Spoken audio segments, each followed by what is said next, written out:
반갑습니다. 1년 된 것 같네요. 엊그저께 왔다 간 것 같은데 또 이렇게 세월이 빠르게 흘러서 또 우리 한국에는 고유의 명절 이 중추절을 맞이해서 이제 가족들을 만나고 부모를 만나고 형제를 만나고 아주 즐거운 한가위가 아닌가 생각이 듭니다.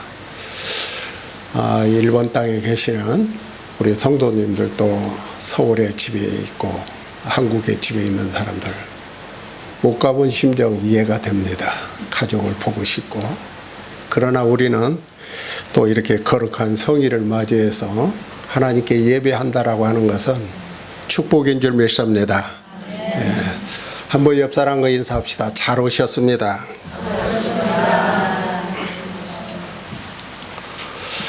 1년 전에 본 모습하고 지금 보니까 얼굴들이 은혜가 많이 충만한 얼굴들이에요. 그냥 얼굴이 훤합니다. 참 기분이 좋습니다. 저도. 제가 오늘 드리려고 하는 이 말씀은 하늘문을 열 수 있는 것은 여러 가지가 있어요. 성경에는. 근데 이제 오늘 본문에 있는 말씀은 말라기 선지자는 구약의 제일 마지막 선지자입니다. 예수님이 오실 것을 말씀하시고 그리고 하나님과 잘 교통할 수 있는 유일한 길을 우리에게 가르쳐 줬어요. 물론 하나님은 우주를 말씀으로 창조하시고 또한 인간을 창조하셨죠. 그리고 동산에 그 행복하게 살 수 있도록 에덴 동산을 만들어 줬어요. 그 에덴이라고 하는 그 원의 뜻은 우리말로 행복이다, 낙원이다라는 뜻이 있습니다.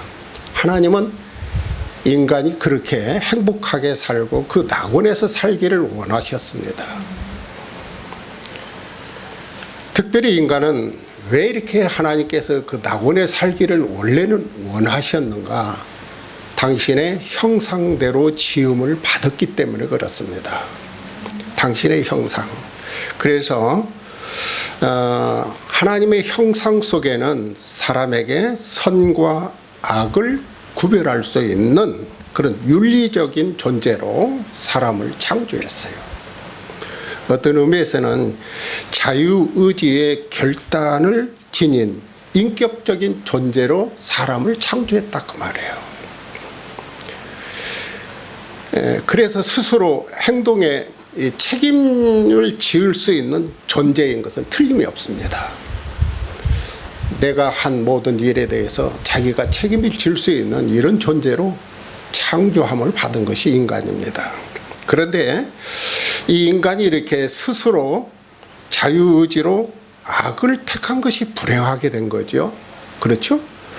그 왜 악을 택했습니까? 오늘 본문에 말라기 3장 7절에 너희 열조의 날로부터 이 열조라고 하는 이 단어는 에덴 동산에서부터 우리 인간의 시조, 그 원죄가 이렇게 넘어오지 않습니까? 그게 바로 그 말씀이에요. 너희 열조의 날로부터 에덴 동산에서부터 죄악을 졌다 그 말이에요. 너희가 나의 규례를 떠나 지키지 아니하였도다. 이 규례는 하나님이 정하신 법을 말하는 거예요. 법. 그렇죠. 이제 설교 속에 나오겠습니다만 안식일을 지켜라. 안식일이 주일이지 않습니까? 주일 성수해라. 또 본문에 나오는 11조 해라. 기도 생활해라. 기뻐하는 생활해라. 감사하는 생활해라. 다 그것이 하나님이 정하신 법입니다. 사람이 이렇게 저렇게 할 수가 없는 거예요. 하나님이 정하신 법이 그걸 갖다가 통틀어서 규례라고 합니다. 이게 하나님이 정하신 법입니다. 그런데 본문에 보니까 너희가 나의 규례를 떠나 그래서 너희가 그 너희란 말은 어떤 의미에서 구약의 아브라함의 자손들 이스라엘 백성들 택한 백성들만 해당되는 말씀이겠지 아닙니다. 성경에는 창세기에서 요한계시록까지 역사적으로 흘러왔지만은 이 말씀은 어제나 오늘이나 동일한 말씀입니다. 그렇다면 오늘 21세기에 살고 있는 우리에게도 해당되는 말씀이에요. 너희가 한 말은 나와 여러분에게도 해당되는 말씀입니다. 또 그렇게 우리가 말씀을 믿어야 되고 그렇게 알고 하나님 앞에 순종하는 자가 되어야 할 것입니다. 그런즉 내게로 돌아오라 그리하면 나는 너희에게로 돌아가리라. 이게 호소하지 않습니까? 하나님께서 내게 돌아오라는 이 돌아오라는 말은 호소하는 호소력이 있는 말씀이에요. 하나님께서 우리 인간을 통해서 우리 인간이 무엇이기에 내게로 돌아오라. 여러분 믿음은 이중적 행위가 있습니다. 믿음에는 하나는 붙잡는 거예요. 예수님을 붙드는 거예요. 믿음의 행위가 이중적 행위는 믿음으로 예수님을 붙잡는 거예요. 그리고 또 하나는 예수 안에 거하는 것입니다. 그것이 믿음이라고 할 수 있는 정의입니다. 붙들고 예수 안에 거할 수 있는 것. 이중적 행위를 잘 이해를 해야 됩니다. 자, 그렇다면 내게로 돌아오라. 그리하면 나는 너희에게 돌아가리라. 하나님께서 호소를 합니다. 지금도 이 세상에 우리 한국에도 4만여 교회가 있다고 그러지 않습니까? 신도들은 1200만 신도라고 그러는데 지금은 많이 떨어져서 숫자가 줄었고 교회도 많이 줄었습니다만은 우리 대한민국에서도 교회들을 통해서 신도들을 통해서 하나님 앞에 돌아오라고 계속 호소를 하고 나와 여러분이 제사장 직분을 가지고 호소해야 됩니다. 전도해야 된다 그 말이에요. 하나님 앞에 돌아올 수 있도록. 그래서 그 후에 하나님께서 이렇게 인간이 타락했기 때문에 사람에 따라서 장소에 따라서 때에 따라서 가끔 하늘문을 열어주셨습니다. 예를 들어서 성경에서 하늘문을 열 수 있는 베델에서 야곱과 돌베개를 베고 잘 때에 사닥다리가 하늘에서 땅끝까지 닿아서 천사가 오르락내리락하는 계시를 하늘문을 열어서 보여주지 않습니까? 그 다음에 마태복음 3장 16절에 예수님께서 세례를 받으실 때 요단강에서 세례를 받으실 때 하늘문이 열려지고 그랬어요. 이는 내 사랑하는 아들이라 내 기뻐하는 자이라 너희는 저의 말을 들으라. 하늘문이 열려졌습니다. 또 사도 요한 밤모섬에 유배된 사도 요한에게는 성경에서 신약의 요한계시록은 신약에만 유일한 예언서가 요한계시록입니다. 이 요한계시록 예언서를 하나님으로부터 계시된 말씀을 받을 때에 밤모섬에서 하늘문이 열려졌습니다. 말세에 되어질 모든 비밀들을 사건들을 상세히 보여주고 기록에 대해서 오늘 나와 여러분이 그 말씀을 예비하면서 신앙으로 준비하고 인내하면서 참고 견디면서 주님 오시기를 고대하고 있지 않습니까? 하늘문이 열려져서 밤모섬에서 계시를 보여줬다 그 말이에요. 본문에도 하늘문이 열려지는 장면이 나오는데 어떤 사람에게 하늘문이 열리는가? 어떤 사람에게? 자, 본문에 제가 간략하게 세 가지 요지로 설명을 드리고 싶습니다. 죄를 버리고 회개하고 돌아오는 자에게 하늘문이 열려집니다. 본문의 3장 7절에 그런즉 내게로 돌아오라 그리하면 내가 너희로 돌아가리라 하였느니라. 이 돌아오라는 이 단어는 죄를 버리라는 말과 동일시합니다. 돌아오라는 말은 죄를 버리고 돌아오라는 말이 동일시하다 그 말이에요. 그래서 이 7장 하반절에 보니까 우리가 어떻게 해야 돌아가리까? 어떻게 하면 하나님 앞에 돌아갈 수가 있습니까? 라고 물었을 때에 그 바로 뒤에서 이루어지는 말씀이 하나님 것을 도둑질하지 말고 회개하고 돌아오라 그러는 거예요. 자, 이스라엘 백성들 우리가 이스라엘 하면은 목사님들도 잘 모르는 분들이 있어요. 이스라엘 왜 하나님의 선민으로 택함을 받았는가? 하나님께서 왜 이스라엘 백성을 죄가 없어서요? 문화가 발달해서요? 지식이 고도해서요? 그렇지 않습니다. 하나님께서 왜 이스라엘 백성을 선택했냐? 그건 성경적으로 말할 때에 에스겔서에서 쭉 기록해 놨습니다. 그 목적은 모든 이방인들에게 나의 거룩함을 알게 하기 위해서 세상 중앙을 통해서 하나님의 역사가 이루어졌습니다. 예를 들어서 지구를 통해서 아시아와 유럽과 아프리카 이렇게 세 가지 크게 대륙을 나눈다면 그 중앙이 어디냐? 지구의 중앙이 이스라엘입니다. 하나님의 역사는 예수님의 탄생의 역사, 예수님의 십자가의 사건 역사, 예수님의 부활 사건 역사, 이 모든 것이 어디서 다 이루어졌느냐? 탄생, 십자가, 복음 전파, 그리고 부활 사건, 승천 사건 어디서 이루어졌느냐? 세상 중앙에서 이루어졌습니다. 세상 중앙.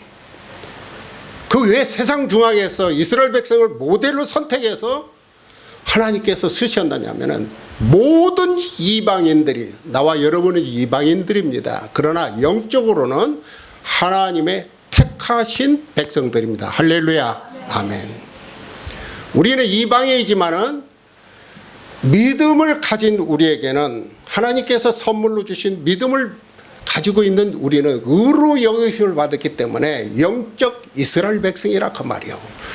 그래서 우리는 늘 감사해야 되고 하나님께 영광 돌리면서 우리의 삶을 드려야 됩니다. 이스라엘 백성은 세상 중앙을 기점으로 해서 하나님의 역사가 이루어졌기 때문에 이스라엘 백성을 선택한 거예요. 그들이 목민 생활하면서 문화가 발달한 것도 없고 지식이 고도로 발달한 것도 없고 잘난 것도 없고 죄도 없고 그런 게 아니라 하나님께서, 그래서 아브라함의 자손들을 통해서 이사야에 가보면은 하나님께서 이스라엘 백성들 보고 나의 벗다 그래서 벗이라고 그랬다 그 말이에요. 누구의? 아브라함의 자손들 이스라엘 백성들을 선택하시고 나의 벗이라고 그랬다 그 말이에요. 벗. 친구라고 그랬다 이 말이에요. 그렇게 하나님께서 이스라엘 백성들을 애칭하는 칭호, 사랑하는 칭호를 가지고 이스라엘 선민에서, 자, 근데 이스라엘 백성들이 범죄 생활의 역사가 오래되었고 뿌리를 깊이 박고 있습니다. 그래서 회개하고 돌아오라.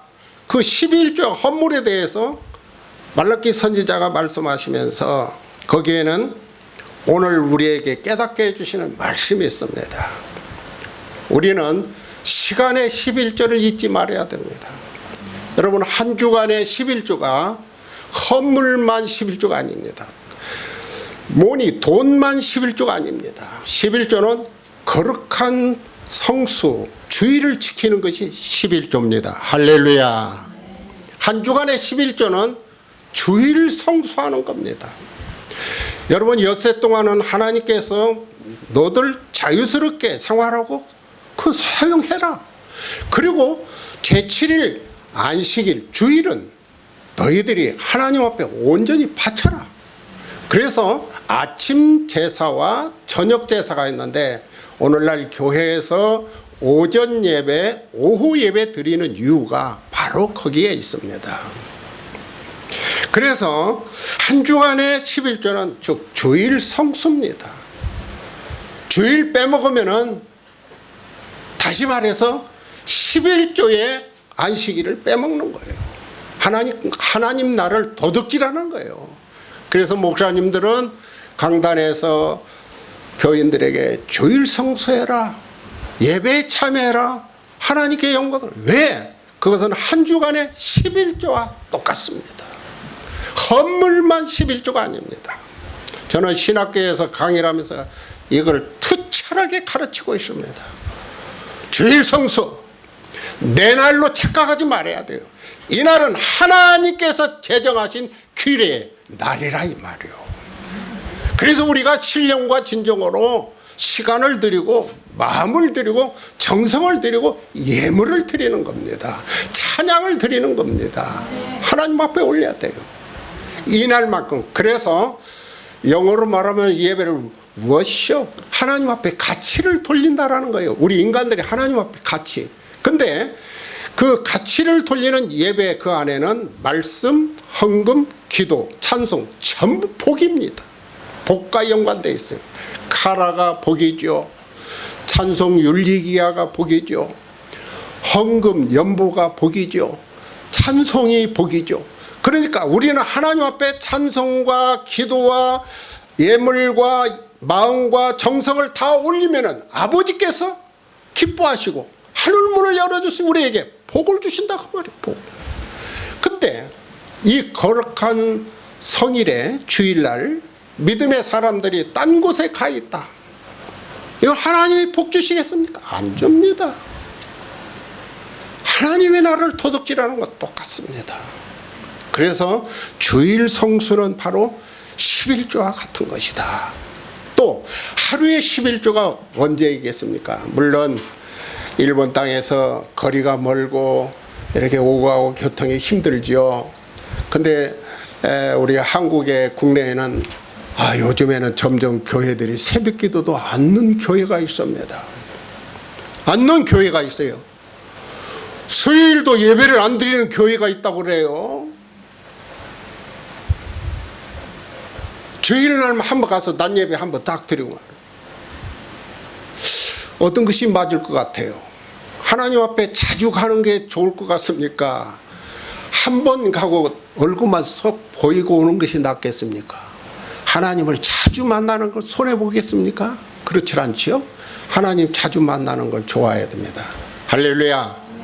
교회에 오기를 큰 길이 돼야 돼요.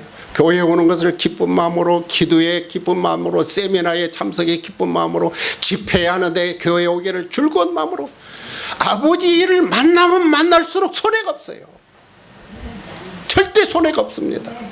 그래서 우리는 가까이, 내 주를 가까이 하게 하면 그 찬송도 있지 않습니까? 가까이 해야 돼, 가까이 해야 돼요.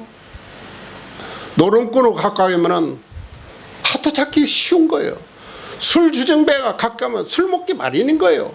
놀기 좋아하는 사람 자주 하면은 놀러 가기 쉽어요.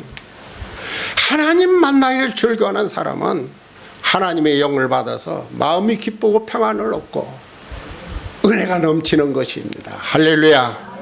그래서 우리가 하루에 11조는 바로 새벽 기도입니다. 새벽 기도. 여러분이 교회로 올 수 없는 환경이 있고 거리가 멀으면은 아침에 일어나서 잠깐 묵상 기도라고 하세요. 자고 일어나면 그냥 지지기만 그냥 하고 아유 이렇게 몸이 찌거든 그러지 마시고 이부자리에서 일어나면 아침에 일어나면 묵상 기도를 하라 이 말이에요. 하나님 오늘도 하루의 일과를 시작하게 돼서 나에게 생명 주시고 호흡을 연장시켜 주셔서 감사합니다.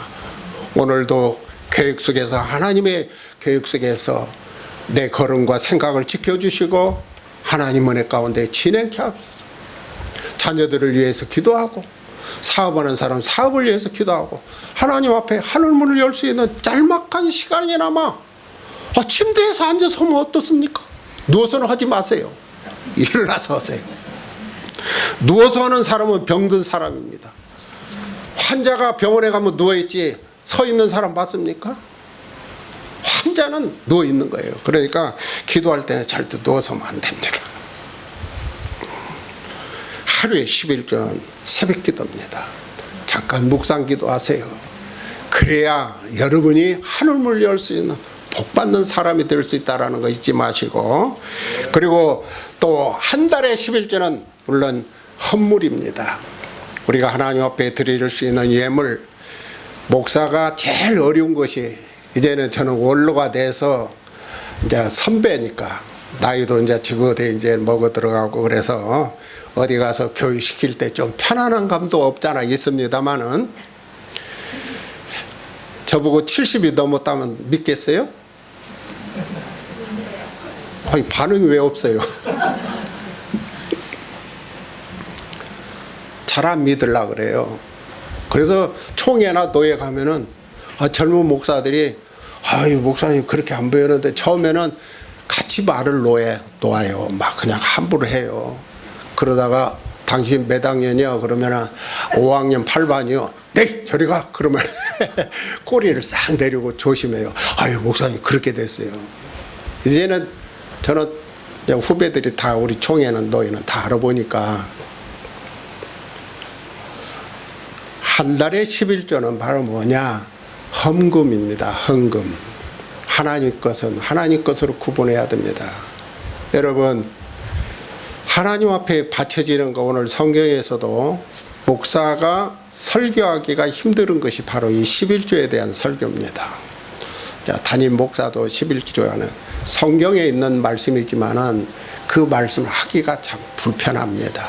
근데 저는 오늘 나이 먹은 척하고 이 설교를 준비해 왔으니까 부담하지 마시고, 여기에 연합장로회는 그런 분이 없으니까 11조 않는 분은 없으니까 우리가 믿음대로 하는 것이니까 여러분이 그 말씀에 기분 나빠 생각하지 말고, 아, 저게 복된 말씀이구나 그렇게 듣고, 학생들 용돈 주는 학생들 있죠. 학생들 용돈 속에서도 11조를 구분해서 하나님 앞에 바쳐보세요. 그게 바치면은 왜 그러느냐? 심는 대로 거두기 때문에 하나님께서는 그 작은 정성을 모아서, 아, 그 그릇이 너는 내가 큰 돈을 줘도 너는 축복해 줘도 하나님 것을 구분할 줄 알겠다. 그릇이 된 데를 보고 하나님이 복을 주는 거예요. 그래서 그것을 우리 자녀들에게도 교육을 잘 시켜, 용돈을 주고도 너는 거기에 하나님 앞에 바칠 거 구분해야 된다. 자꾸 그걸 주지를 시켜 교육을 시켜야 될 의무가 있어요. 왜? 자녀를 괴롭히는 게 아니라 자녀가 복을 받기 위해서 그걸 가르쳐야 된다 그 말이에요. 거룩한 주의를 지킴으로 한 주간의 11조 잘 지켜. 그래서 하늘문을 열어야 됩니다. 하늘문을. 우리가 성경에 보면은 누가복음 15장에 보면은 18절에 24절에 보면 탕자 있지 않습니까? 탕자가 아버지께로 돌아갑니다.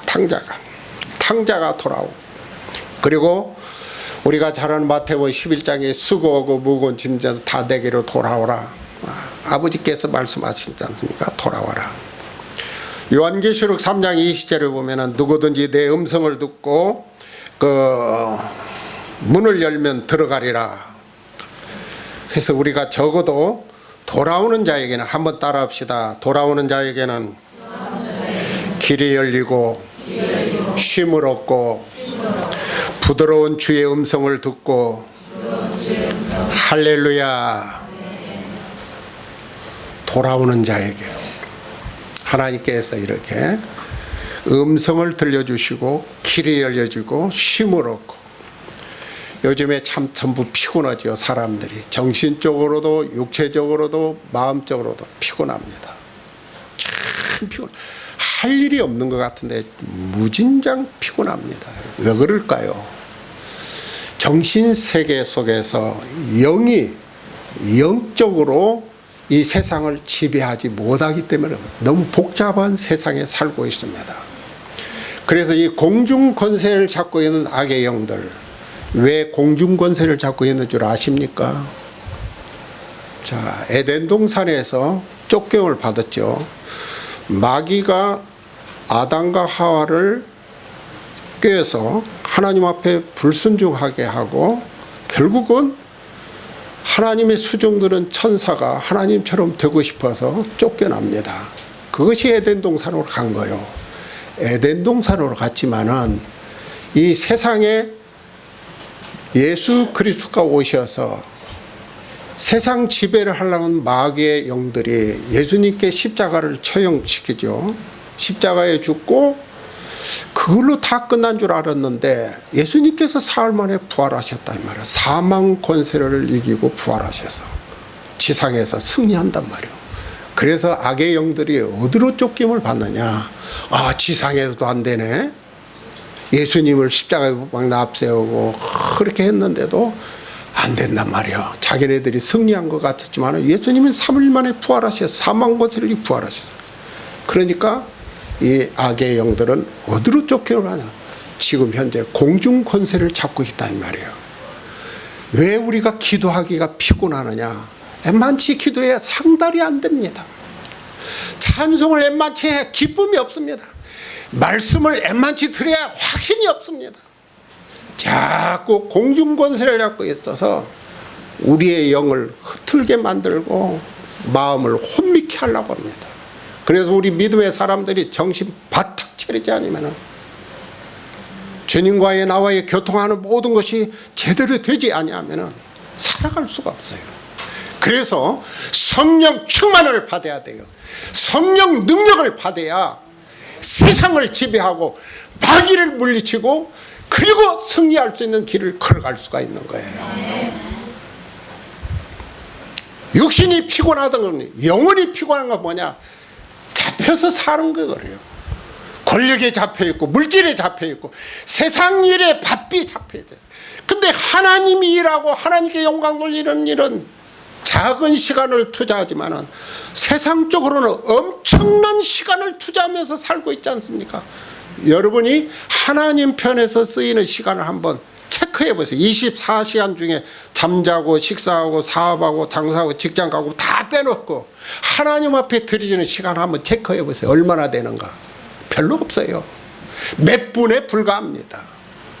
그렇게 바삐 살아갑니다. 그 말의 뜻은 너무나 세상적으로 우리가 살아가는 것이 분주하고 바쁘고 피곤한 세상에 살아가고 있다라는 거예요. 그렇기 때문에 우리는 하나님과 늘 교통할 수 있는 거룩한 주일 성수를 잘하고 하나님 앞에 드리지는 11조 생활을 잘해서 늘 하늘문을 열고 아버지와 교통이 이루어지는 가는 정이 있어야 오는 정도 있고, 그렇죠. 우리가 지상에서 기도를 올려서 응답이 내려오고 찬송이 올라가서 기쁨이 내려오고 예물이 올라가서 축복이 내려오고, 여러분 예수 믿으면 무조건 축복받는다는 거, 그 말은 통틀어서 하는 말이지 구체적인 말은 아니에요. 그렇죠. 예수 믿으면 복받아. 보통 듣기 좋게 편안하게 하는 말입니다. 예수 믿으면 복받아. 복받는 건 틀림이 없습니다. 그런데 막연하게 복받는 게 아니에요. 여러분 예수를 믿으면, 한번 따라합시다. 믿으면 구원이요, 기도하면 응답이요, 물질 드리면 축복이요. 바로 그겁니다. 학생들이 공부하는데 과목이 있듯이 예수 믿는 것도 믿는 타이틀 안에 과목이 다 있어요. 예? 봉사, 헌신 다 그것도 과목이에요. 일종의. 통틀어서 그냥 막연하게 복받는다고 하면 생각하면 안 돼요. 물질은 물질이 드려야. 그래서 사도 바울은 고린도 교회 성도들에게 또 오늘 우리에게 주신 말씀이 적게 심는 자는 적게 거두고 많이 심는 자는 많이 거둔다는 원리를 말씀했지 않습니까? 바로 그겁니다. 그래서 우리가 하나님 앞에 돌아오고 이사야 59장 1절 2절에 보니까 여호와의 손이 짧아 구원하심도 못하심이 아니요 귀가 둔하여 듣지 못하심도 아니라 오직 너희 죄악이 너희와 하나님 사이를 내었고 너희 죄가 그 얼굴을 가리워서 너희를 듣지 아니하심이니라 그랬습니다. 또 이사야 1장에 보니까 너희가 손을 펼 때 내가 눈을 가리우고, 손 펼 때가 언제겠습니까? 여러분 어렵고 힘들 때 주여 내 손을 잡아주시옵소서, 나를 불쌍히 여겨주시옵소서, 내 힘듭니다 아버지, 하나님 이 일이 안 됩니다. 손 펼 때가 얼마나 있습니까? 우리가 살아가면서 하나님을 의지할 때가 얼마나, 하나님 의지 속에서 살아갈 수밖에 없어요. 그분의 능력 안에서, 그분의 섭리 안에서 살아가게 돼 있어요. 어떻게 보면 내 힘으로, 내 지식으로, 내 경험으로 살아가는 것 같지만 안 그렇습니다. 하나님이 매사에 모든 걸 붙들어 줘야 됩니다. 하나님이 모사의 경영을 이루어 주셔야만이 사업도 직장도 내 생각도 내 방법도 다 아버지께서 걸음을 찌시고 머리털까지도 세심하신 그 하나님께서 섭리해 주셔야만이, 간섭해 주셔야만이, 우리를 긍휼히 여겨 주셔야만이, 우리를 사랑해 주셔야만이 살아갈 수가 있다라는 거예요. 너희가 손을 펼 때 내가 눈을 가리고 너희가 많이 기도하여도 내가 듣지 아니하리니 그랬어요.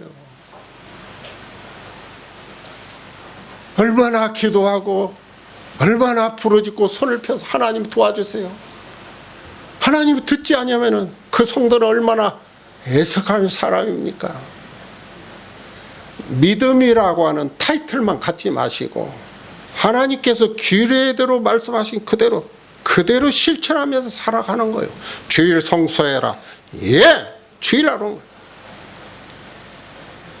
저는 교회에 이제 원로로 있으면서 이 교회 저 교회 초청해서 설교하러도 많이 다니는데 요즘에는 우리 한국에 등산 바람이 불어가지고 예수를 현찮게 믿는 사람들은 아유 주일 한번 빠지면 어때?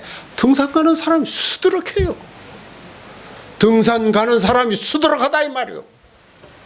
친구 따라서 가고 가족 따라서 같이 가고 개 모양에서 뭐 이 종창에 모여서 같이 가고 신앙이 없는 사람들이 하고 있다 그 말이에요. 믿음이라는 타이틀만 가지고 하나님이 기뻐하시겠습니까? 하나님이 절대 하늘 문을 열어주지 않습니다. 손을 펼 때 눈을 가린다 할 정도로 이사야 선지자가 예언을 하면서 말씀을 선포했지 않습니까? 세상 길로 갔던 자가 주님의 품으로 돌아와야 됩니다. 할렐루야. 주일을 지키지 않던 내가 이제는 주일날 안식일의 주인에게 경배하러 돌아가야 됩니다.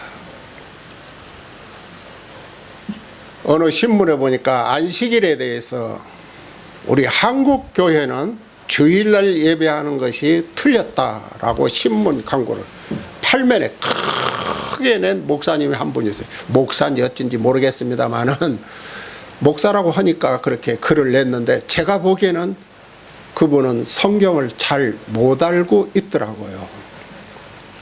성경을 잘 못 알고 있어요. 성경은 전체적으로 사축으로 되어 있습니다. 사축. 창조, 타락, 그리고 발전성, 완성성으로 되어 있습니다. 그게 바로 뭐냐? 하나님이 창조한 세계, 그리고 마지막에 완성성은 예수 그리스도를 통해서 완성하신 말씀이 성경 사축으로 보면 그렇습니다. 사축으로 보면. 근데 안식일이 바로 뭐냐? 창조날에 하나님께서 창조하시고 쉬신 날을 말하는 거예요. 안식. 쉬신 날, 창조의 기념일을 말하는 거예요. 안식. 그렇죠? 안식은 그대로 쉬신 날이에요. 그런데 그 안식이 신약으로 놓으면 안식의 주인이 누구냐? 안식일의 주인 예수 그리스도의 부활을 말했습니다. 그러면 예수 그리스도의 부활을 믿으면 구약의 안식일에 다 모든 것이 다 포함되어 있어요. 왜? 예수님 십자가의 부활로 안식일의 주인이 이렇게 다 이뤘다 이 말이에요. 다 이뤘어. 그리고 그 안식은 창세기에서 말하는 안식이 저 신약의 히브리 기자가 영원히 아직 우리가 들어가야 할 영원한 안식, 천국과 연관되어 있습니다. 안식이. 그렇죠? 우리는 지금 어느 때 예수를 믿고 있습니까? 성령 시대에 예수를 믿고 있습니다. 그렇죠? 예? 앞으로 우리에게 도래되는 영원한 안식, 저 천국을 소망하고 주님 오실 날을 고대하고 예수를 믿고 있다 이 말이에요. 안식일을, 주일을 지키고 있다 이 말이에요. 그래서 토요일날 안식일 교회처럼 토요일날 하나님께 영광 돌리는 것이 아니라 그 안식일을 완성시키신 십자가 부활로 안식히 예수를 믿는 것이 정상이라 이 말이에요. 그게 안식일의 주인 예수를 믿음으로. 그렇죠? 조금 설명을 했습니다만은, 그래서 우리가 주일을 지켜야 하는 것이 바로 부활을 초점해서, 사망 권세를 이기신 부활을 초점해서 모든 것을 다 이루신, 내가 다 이루었다라고 하는 예수님의 말씀처럼 승리하신 예수님 부활에 초점을 두고, 요한복음 14장에 말씀하신 것처럼 내가 처소를 예배해놓고 너희를 데리러 오겠다 기다리고 있지 않습니까 우리가. 그래서 이 교회는 그리스도의 신부들입니다. 나와 여러분은 다 그리스도의 신부들이, 목사님이 가르치는 말씀으로 우리가 단장하고 또 위로받고 소망이 넘치고 목사님이 가르치는 말씀으로 힘을 얻고 낙심된 자가 새 힘을 얻고 괴로운 자가 기쁨으로 회복하는 역사가 있고 그렇죠.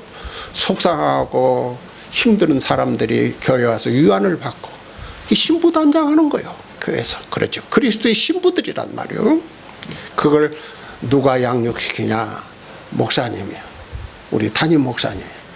여러분의 교회 김용수 목사님이 여러분을 잘 단장을 시킨다.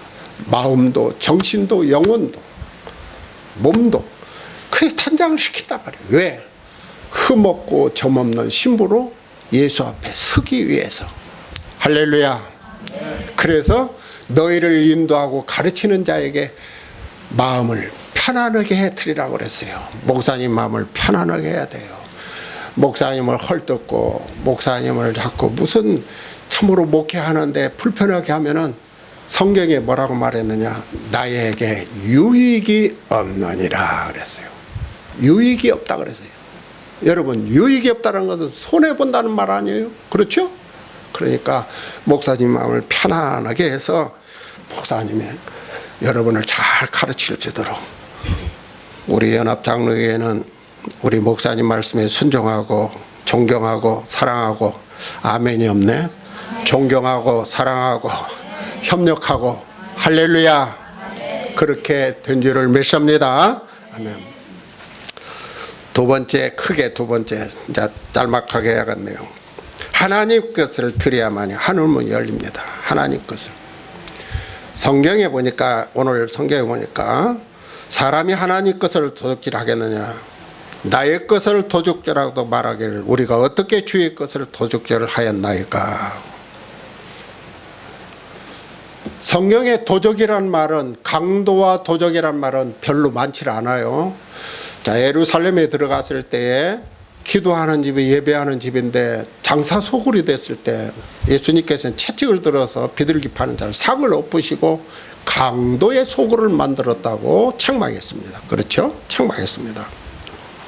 자, 그러면은 11조를 통해서 하늘문을 열는데, 자, 누가 11조를 했냐? 창세기 보면 아브라함이 11조를 했더라고요. 아브라함이 어디에 있느냐? 14장, 창세기 14장 18절 아브라함이 그 얻은 것에서 10분의 1을 멜기세덱에게 주었더라. 그래서 이 멜기세덱은 어디서 찾아봐야 되냐? 히브리 7장에 가서 보면 멜기세덱은 누구냐? 살렘 왕이요. 그 다음에 지극히 높으신 하나님의 제사장이라고 그랬어요. 지극히 높으신 왕이시며 지극히 높으신 평강의 주시라고 말씀이 기록되어 있습니다. 자, 이것은 누구를 상징하느냐? 예수님의 모형을 말씀하죠. 예수님을 상징하는 거예요. 그렇죠? 아브라함은 그렇다면 창세기로 넘어가면 아브라함은 하나님의 아들 영원한 제사장 예수 그리스도에게 11조를 드렸다는 뜻입니다. 어떻게 보면 11조는 신앙의 고백의 확신입니다. 신앙의 저울이라 이 말이에요. 저울. 여러분, 저울. 무게를 다룰 때 저울 있잖아요. 그 사람의 신앙을 보려면은 과연 하나님 앞에 바쳐지는 그 제대로 하고 있는가? 신앙의 저울입니다. 저울. 그래서 하늘문을 열고 너에게 복을 쌓을 것이 없도록 붙지 아니하나 보라. 나를 시험하라 할 정도로, 시험해 보라고 하는 것은, 하나님을 시험해 보라는 것은 책임져 주시겠다는 확고한 말씀입니다. 확실한 말씀입니다. 창세기에서 에덴 동산에서 하나님께서 그 아담에게 동산 중앙에는 선악을 따먹지 마라. 먹으면은 개역 성경에는 정령이라는 단어를 써서 정령 죽으리라 그랬어요. 근데 새로 개역된 성경에는 반드시 죽는다 그랬어요.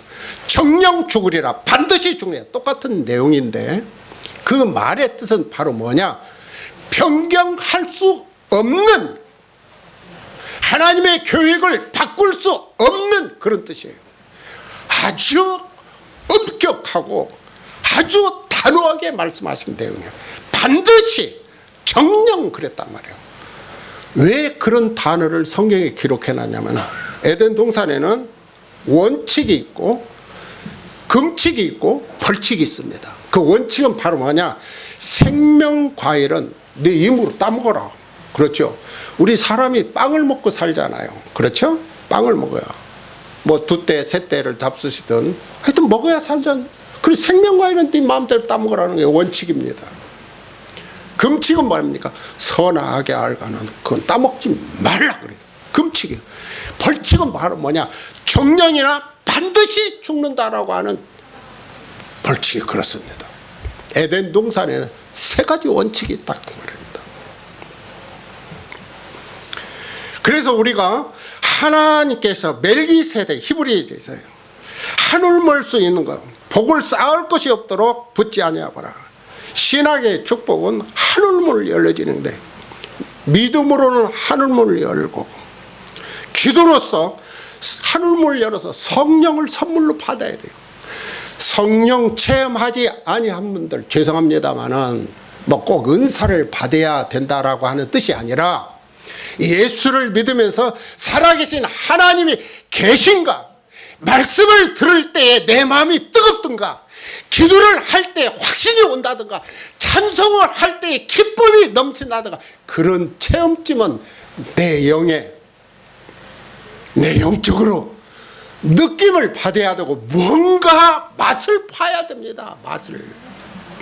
하나님의 살아계심을 맛을 봐야 영이 피곤하지 않습니다. 한번 따라합시다. 믿음으로 하늘문을 열고 기도로 성령을 선물로 받고 11조로 하늘문을 열어 축복 물질을 받고 할렐루야. 바로 이걸 잘해야 돼요. 믿음으로 심는 자는 천국이에요. 기도로 심는 자는 성령을 선물로 받게 돼 있어요. 우리가 예수 믿는다 하면서 기도 생활 않는 것도 죄입니다. 죄입니다. 인격적으로 하나님 믿고 그렇지 않습니다. 적어도 성도는 무릎으로 하나님 나라 갈 수 있는 그런 자세를 가져야 됩니다. 무릎으로. 천국을 갈 수 있는 자세는 기도하는 생각. 그래서 성경의 데살로니가 전서에서 항상 기뻐하라, 쉬지 말고 기도하라, 범사에 감사하라. 물론 중추절만 우리가 핵국적 주신 거 감사하게, 우리는 살아 숨쉬는 동안에 감사해야 되고 기뻐해야 되고 기도해야 되고, 이게 기뻐하고 기도하고 감사가 연관되어 있어요. 따로따로 있는 게 아닙니다. 적어도 믿음을 가진 하나님의 자녀들은 이 세상에 살면서 내 생명 다 할 때까지, 더 나가서 주님 오실 때까지 기뻐하는 생활이요, 기도하는 생활이요, 할렐루야, 감사하는 생활이요.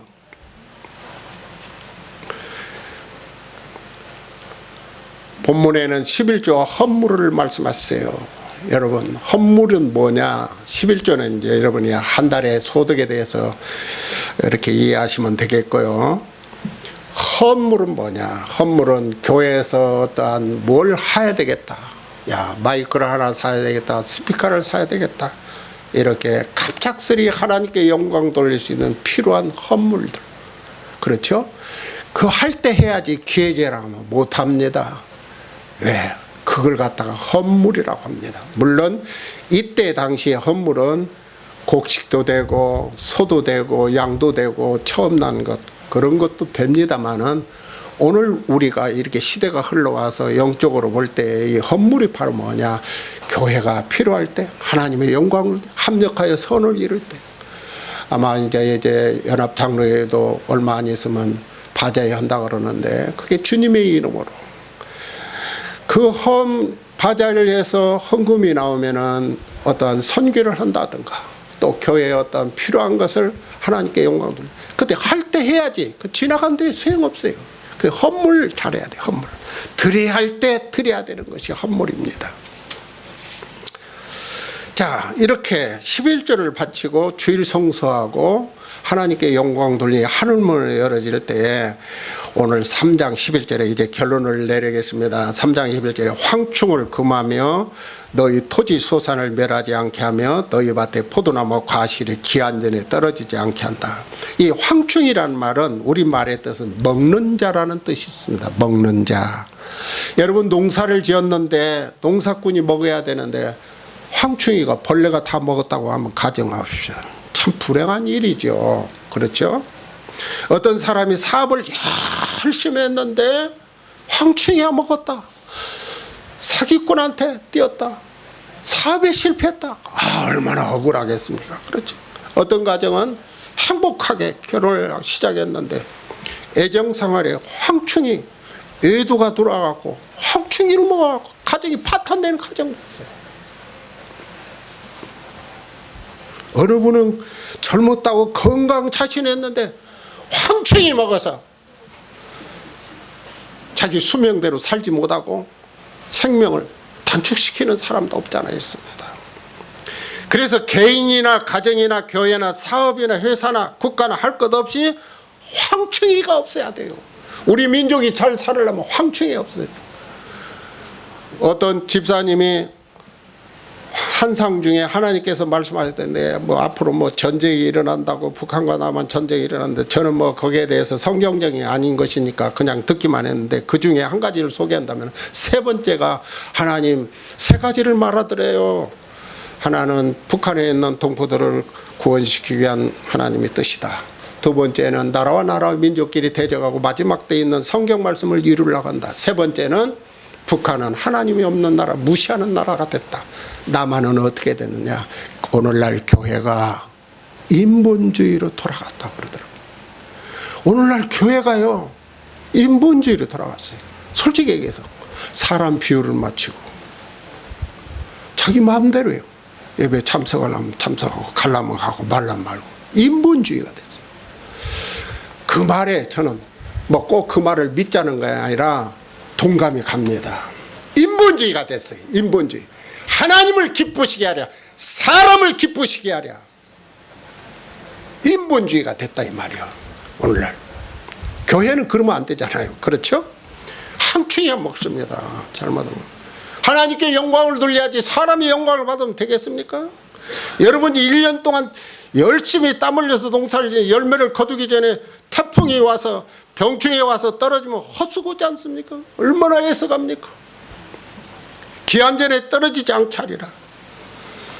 성경의 시편에 보면 인생이 70이여 강건은 80이라고 그랬습니다. 요즘은 뭐 80, 90 살기도 합니다만은 사고가 난다든가 일찍 병이 생겨서 기한전에 떨어지면 얼마나 애석합니까? 학교에 입학한 학생이 졸업하지 못하고 퇴학당한다면 그 기한전에 떨어지는 거예요. 결혼하여 조금 살다가 이혼하는 거 결혼 전에 그것도 기한 전에 떨어지는 거예요. 임신한 여자가 낙태 해산되기 전에 낙태한다는 그거 기한 전에 떨어지는 거예요. 사업을 잘 시작했는데 망하는 거 참 불행한 일이지 않습니까? 기한 전에 떨어지는 거. 이보다도 더 기가 막힌 사실은요. 성도가 신앙생활 하다가 중도에 하차해갖고 기한 전에 떨어져 교회 고보고 나는 아무것도 안 다녀. 그런 사람 얼마나 많아요. 참 기한 전에 떨어지는 거. 불행한 사람들입니다. 그래서 우리가 그런 사람들을 놓고 기도로 많이 해야 됩니다. 기도. 그 한 영혼을 위해서 기도 많이 해야 돼요. 불행한 그 신앙 기한이 하늘나라의 일까지 차지 못하고 중간에 타락해버리는 거예요. 기한 전에 떨어지는 사람. 이런 신자는 참 불행합니다. 땅에서 이런 모양 저런 모양으로 이렇게 기한 전에 떨어지고 참 불행한 일이지 않습니까? 저 어느 책에 읽어보니까 이런 말씀이 하나 있습니다. 인권사라고 해서 여기는 그런 뭐냐면 인권사, 인색한 권사를 인권사라고 그랬어요. 이 아들인데 장가를 보내야 되겠는데 중매가 들어왔는데 장로님 딸하고 결혼을 시켰습니다. 석 달쯤 내가 결혼해서 이제 시간이 흘러갖고 한 3년에 대해서 이제 애를 가졌는데 임신한 지 석 달이 됐어요. 석 달이 됐는데 어느 날 갑자기 그냥 낙태가 되고 말았어요. 그래서 이제 권사님이 임권사가 목사님 찾아와고 울며 목사님 이 일을 어째서면 좋겠습니까? 우리 딸을 위해서 좀 기도 좀 해주세요. 아 그래요 이러고 저러고 해서 그렇다고 그래요. 아 그러니까 목사님 마음이 얼마나 불편해요. 예, 기도하십시다. 하나님 우리 권사님이 이렇게 참으로 슬픈 일을 당해서 마음이 애석합니다. 기한전에 떨어지지 않도록 11주 생활 잘 할 수 있도록 하나님 이 권사님을 붙잡아 주시옵소서. 예수님으로 이름으로 기도했습니다 라고 목사님이 기도를 하는 거예요. 왜 목사님이 그런 기도를 했을까? 그 이제 권사님 듣기에 불편했어요. 언짢은 표정이었어요. 그런데 그 다음 주일날 신방 가고 그 다음 주일날 11조 전에 내지 못한 11조를 몽땅 올리는 거예요. 강대상에서 11조를 다 올리는 거예요. 그래서 이제 목사가 기도를 한 거예요. 하나님 우리 권사님이 이렇게 11조를 하나님 앞에 올렸습니다. 기한전에 떨어지지 않도록 하나님 축복해 주시옵소서 하고 기도하고서나 권사님 보내놓고 이제 새벽 기도하는 가운데 목사님이 한쪽으로는 염려가 되더라는 거예요. 만약에 저 딸이 다시 임신해서 3개월째 되더니 또 낙태가 되면은 지금까지 몽땅 바친 11조 이자까지 쳐달라 할 텐데 이걸 어쩌나 걱정이 돼서 이제 목사님이 노심초사하면서 기도에 비상에 걸렸어. 목사님이. 그래서 목사님 하나님 안 됩니다. 이번에는 꼭 좋은 소식을 가져올 수 있도록 하나님 복을 주셔야 됩니다 하고 기도했는데 그 기도대로 이제 그 딸이 임신해서 달덩어리 같은 아들을 하나 낳았어. 할렐루야. 그래서 그 권사님이 하는 말이 아이고 이렇게 기쁠 수가 있나. 감사합니다. 내가 이런 줄 알았으면 진즉 11조를 할까. 내가 왜 이렇게 몰랐을까.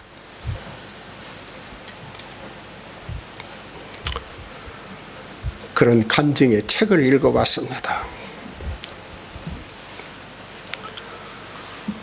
그리고 여기에 성경에 보니까 땅이 아름다워진다 그래서요. 우리의 심령밭이 몸이 아름다워지고 건강이 아름다워지고 부유의 축복을 받는 것을 말했습니다. 살아계시는 성도 여러분, 자 결론을 내리겠습니다. 말라기 3장 17절에 가서 내가 나의 정한 날에 그들로 나의 특별한 소유를 삼을 것이요 또 사람이 자기를 섬기는 아들을 아낌같이 내가 그들을 아끼리라 그랬어요. 자, 이 신앙적 자립하의 신앙, 교회에서는 흔들림이 없는 신앙, 그렇죠. 죄를 성수하고 11조 잘하고 하나님 앞에 참 아름다운 신앙을 잘 이어가는 날, 나의 정한 날에 그들로 나의 특별한 소유를 삼을 것이요. 대통령 자녀만 돼도 어깨가 으쓱거리는데, 국회의원 자녀만 돼도 어깨가 으쓱거리는데, 적어도 나를 특별한 소유를 삼을 것이요 내가 그들을 아끼리라 그래서 아끼리라. 죄송합니다마는 교회에는 세 가지 주인공이 있습니다. 하나는 구경꾼이 있어요. 구경꾼이 있어요. 어떻게 하는가 보자. 구경꾼이. 저들이 다 알아서 하겠지.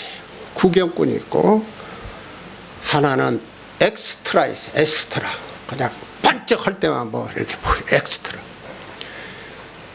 또 하나는 주인공이 있습니다.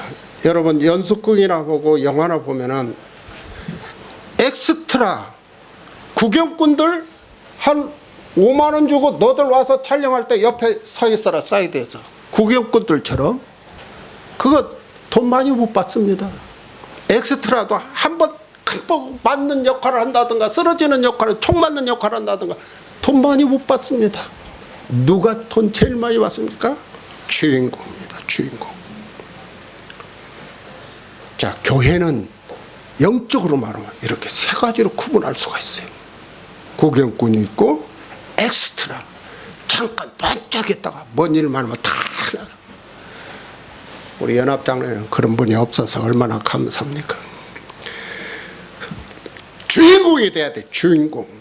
그래서 나의 특별한 소유를 삼고 내가 그를 아끼는 하나님이 아껴주는 사람 담임 목사도 아껴줍니다. 할렐루야. 할렐루야. 교회에서 목사님이 아껴주는 성도가 돼야 돼요. 아껴줘야 돼요. 어떤 분을 아껴주겠습니까? 주일 성수 잘하고, 그리고 하나님 것을 구분해서 잘하고 신앙생활 잘하는 사람 아껴준다 그 말이에요. 하나님도 아껴주고 담임 목사도 아껴준다니까. 저도 목회해보니까 그렇더라고요. 결론을 내리겠습니다. 우리 연합장로교회는 하늘문을 열 수 있는 성도가 되어서 가정이 복을 받고, 아멘, 사업이 복을 받고, 자녀들이 앞길이 형통하고, 교회가 부흥되고 발전하고, 바로 그겁니다. 하늘문을 열어야 돼요. 오늘 나와 여러분 이렇게 와서 마음을 드리고 예배하는 이 자리가 벌써 우리 예배를 하나님께서 받으시고 하늘문을 열어놓고 계십니다. 제가 간략하게 간증 하나 하고 끝마치겠습니다. 우리 매제 박경원 장로라고 있습니다. 박경원 장로는 건설국에 다녔습니다. 그분이 신앙에 한참 불이 붙을 때 퇴근을 해서 교회를 거쳐갑니다. 교회 와서 앞에 와서 무릎을 딱 꿇습니다. 하나님, 기도를 이렇게 해요. 간단하게, 하나님, 이 박경훈이가 왔습니다. 하늘문을 열어주세요. 나 오늘 업무생활 잘할 수 있도록 건강 주시고 일을 잘 마칠 수 있도록 도와주심을 감사합니다. 이 박경훈이가 돌아가려고 합니다. 하늘문을 닫아주세요. 예수 이름으로 기도했습니다. 그런 매제 장로님이 있어요. 거짓말이 아니에요. 아주 애기처럼 기도합니다. 하나님, 하늘문을 열어주세요. 이 박경원이가 왔습니다.